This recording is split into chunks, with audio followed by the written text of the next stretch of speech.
All right, guys. In this video, we're just going to go over how to take images from Lightroom and edit them in Photoshop and then bring them back in. This is a really basic set of tools that you're going to use all of the time. So once you've got an image selected, the easiest way to do this is simply to right-click on the photo, on the image there in the toolbar, and then just go ahead and choose Edit In. And then your applications that you can edit in will pop up right here. So I'm going to just choose to edit in Adobe Photoshop.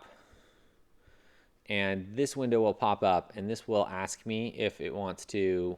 Right now, I only have, this is a JPEG file, so I have 3 choices. If you have a RAW file, you'll only get 1 choice, which would be to edit the copy with Lightroom adjustments.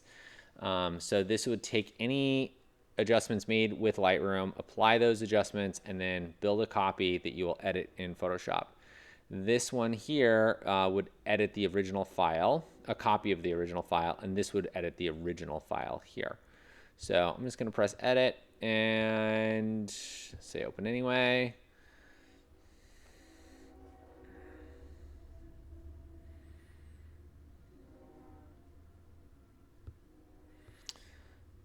Got a profile mismatch, which is fine. So embedded is a pro photo RGB profile, which is what I use when I typically export out. And then this is my working profile in Photoshop right now is Adobe. So I'm going to say use the embedded profile rather than the working space, which is fine. Or you can convert the document to the working space. But for right now, I'm just going to use the embedded. Now I have my photo in Photoshop, and now I'm able to do some work to it. When I press save, so I'm just going to do Command, I'm just going to go save or Command S. Notice that the file name here changes to a dash edit. And so now I have this edited file here.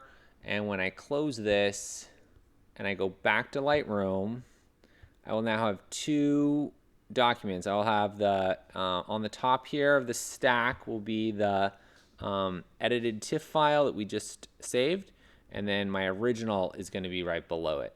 So opening and moving between Lightroom and Photoshop is super simple. Once I have this TIFF file and I made changes and that kind of thing to it, I can always go ahead, and if I want to open that again, I can just say edit in, go to Photoshop, and then I could edit the original if I don't want to create another copy. But if I'm working with different versions, then being able to use these copies becomes really handy. Okay, hope this is helpful. Reach out with questions.